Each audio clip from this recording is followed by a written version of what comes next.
네, 여러분 안녕하십니까. 포항 MBC 뉴스데스크입니다. 요즘 농촌은 수확철을 맞아 눈, 코, 뜰 새 없이 바쁘지만 일손이 부족해 힘이 드는데요. 그래서 농촌도 체험하고 농민도 돕는 농촌 일손 돕기 알선 창구가 읍면동 사무소마다 마련돼 고마운 손길을 기다리고 있습니다. 장성훈 기자입니다. 이거 밑에 다 익었네, 이거. 빨갛게 익은 사과 따기가 한창인 포항의 과수원입니다. 가족을 총동원하고 돈을 주고 일할 사람을 구해봐도 일손은 턱없이 부족합니다. 특히 사과와 배 과수원에서는 앞으로 한 달 동안이 가장 바빠 일손 지원이 절실합니다. 어디 공개 기원이나 여러분들이 좀 도와주시면 이렇게 우리 농사 짓는 사람들이 도움이 되지 않을까 생각을 하고요. 벼 수확이 한창인 들녘도 일손이 걱정이긴 마찬가지인데 여긴 인력 부족보다 농기계가 탈이 날까 봐 더 걱정입니다. 지난 2000년도부터 정부의 농기계 구입 보조금이 폐지되면서 노후된 농기계를 제때 교체하지 못한 경우가 적지 않기 때문입니다. 결국은 인력을 못하는 걸 기계로 다 충당을 해야 되는데 일손은 턱없이 모자라는 그런 입장이죠.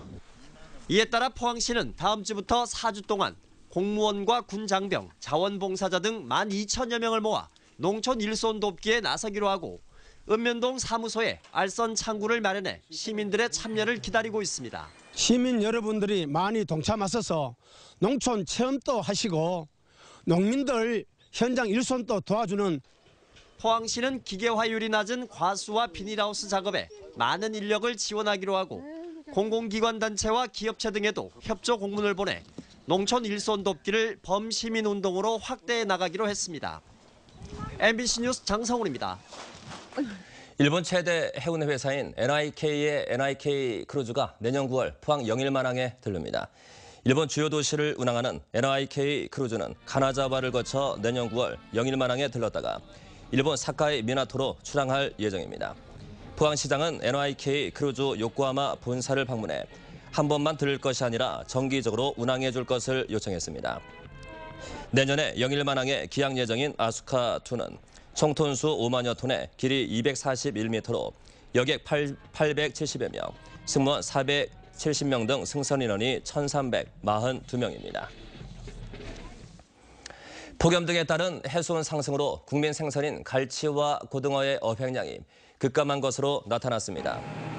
더불어민주당 위성권 의원이 국립수산과학원에서 받은 자료에 따르면 지난 8월 갈치 어획량은 3,235톤으로 지난해 같은 기간에 비해 63%나 줄었고 정갱이와 고등어 역시 어획량이 각각 41%와 22%씩 감소했습니다. 이는 수온 상승으로 계절적인 회유 시기가 빨라지면서 어장이 형성되지 않기 때문으로 반면 삼치와 오징어는 각각 동해 남서부와 서해 중남부를 중심으로 어획량이 늘었습니다. 포항지방해양수산청은 울릉 주민들의 교통 편익을 위해 울릉도에서 출발하는 새 여객선 사업자 선정을 공고했습니다. 특히 이번 공고에는 신규 여객선은 1년 중 넉 달 이상을 울릉도를 출발지로 해야 한다는 조건이 명시돼 있어 울릉도 주민들은 울릉도에서 아침 일찍 포항이나 후포, 강릉 등으로 출항하는 여객선이 생길 것으로 기대하고 있습니다. 희망 사업자는 다음 달 8일까지 사업 제안서를 포항해수청에 내면 됩니다. 경주에서 어제에 이어 오늘 또다시 여진이 발생했습니다.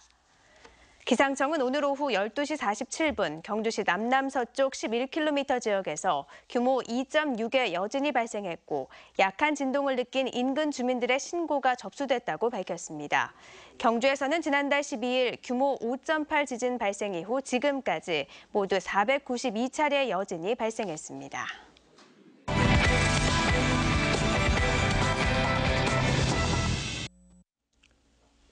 웅장한 바람개비가 볼거리인 영덕 풍력발전단지에는 작은 미술관이 하나 있는데요. 영덕 출신의 미술가들이 고향의 풍경을 담은 전시를 하고 있습니다. 강지혜 아나운서입니다. 바닷바람도 잠시 머물다 갈 것 같은 아담한 전시관. 영덕의 자랑 블루로드가 한 폭의 수묵담채로 걸려 있습니다. 유난히도 바람이 거센 장사해수욕장의 파도는 하얀 거품을 삼키고 내뱉기를 반복합니다. 고즈넉한 농가의 풍경과 사람들의 소소한 표정까지 모두 영덕이 고향인 미술가들이기에 포착해낼 수 있는 작품입니다. 올해가 34회째 되는 전시회인데 영덕을 사랑하는 마음으로 한결같이 다른 어떤 모임보다가 감흥이 다른 전시회라 생각됩니다. 영덕 출신의 예술인들이 모인 예맥회는 회원 대부분이 대도시로 흩어져 있지만 매년 정기전은 빠뜨리지 않습니다. 영덕에 마땅한 전시관이 없던 1985년 창립 이후 작은 자리도 마다 않고 매년 전시를 해오다 2년 전 영덕 해맞이 예술관 개관 이후 줄곧 이곳에서 전시를 갖고 있습니다. 이 밖에도 이번 주에는 주영희 가야금 병창의 12줄 천년을 노래하다를 경주 예술의 전당 소공연장에서 만날 수 있으며 경주 클래식 기타 앙상블 제6회 정기연주회가 경주 예술의 전당, 솔묘 정현식의 개인전을 포항문화예술회관에서 만날 수 있습니다. MBC 뉴스 강지혜입니다. 오늘 흐린 가운데 곳곳에서 빗방울이 떨어졌는데요. 기온도 낮아서 쌀쌀했습니다. 주말인 내일은 흐리겠고 일요일에는 비 소식이 있겠습니다. 송혜림 기상캐스터입니다.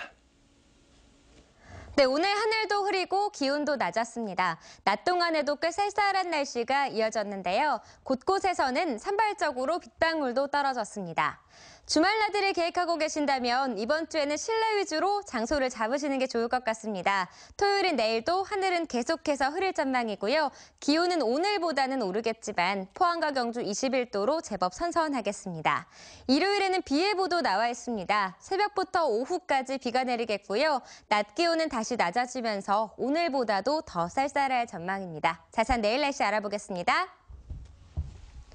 경북 동해안 지역 내일도 흐린 하늘을 이어가겠습니다. 아침 기온 울진과 영덕이 13도, 포항 16도, 경주 13도고요. 낮 최고 기온은 울진 20도, 영덕과 포항, 경주 21도입니다. 울릉도와 독도 지역은 흐린 가운데 바람이 약간 강하게 불겠습니다. 아침 기온 울릉도가 13도, 독도 15도, 한낮에는 울릉도 18도, 독도 19도입니다. 내일 오후 동해 중부 앞바다에는 비 소식이 있겠습니다. 그 밖의 예상은 흐리거나 구름만 많이 끼겠습니다. 바다의 물결 0.5에서 3m로 일겠습니다. 당분간 비 소식은 없겠고요. 낮 기온은 20도를 밑돌겠습니다. 날씨였습니다. 지난해 철길로 뛰어든 10대 장애인을 구하려다 열차에 치여 순직한 고 이기태 경감의 추모식이 오늘 경주역 광장에서 개최됐습니다. 추모식은 정흥남 경주경찰서장 등 60여 명이 참석한 가운데 고 이기태 경감 흉상 앞에서 고인의 숭고한 정신을 기렸으며 제71주년 경찰의 날 기념식도 함께 열렸습니다. 경찰의 날 기념식에서는 경찰관과 의무경찰 등 130여 명에게 표창이 수여됐습니다. 최순호 감독으로 사령탑을 교체한 포항이 올 시즌 3연패에 치욕을 안긴 수원FC에 복수할 수 있을지 관심이 쏠리고 있습니다. 포항은 오는 23일 오후 3시 포항 스틸야드에서 수원FC를 상대로 K리그 클래식 35라운드를 치르는데 포항은 올해 최하위 수원FC에게 유독 약한 모습을 보이고 있습니다. 최순호 감독은 포항 MBC와의 인터뷰에서 올 시즌 수원FC 경기를 가장 많이 지켜봤고 수원 조덕재 감독의 전술을 잘 알고 있다며 반드시 홈에서 수원을 물리치고 포항의 자존심을 회복하겠다고 밝혔습니다. 네, 이상으로 10월 21일 금요일 포항 MBC 뉴스데스크 마치겠습니다. 여러분 고맙습니다.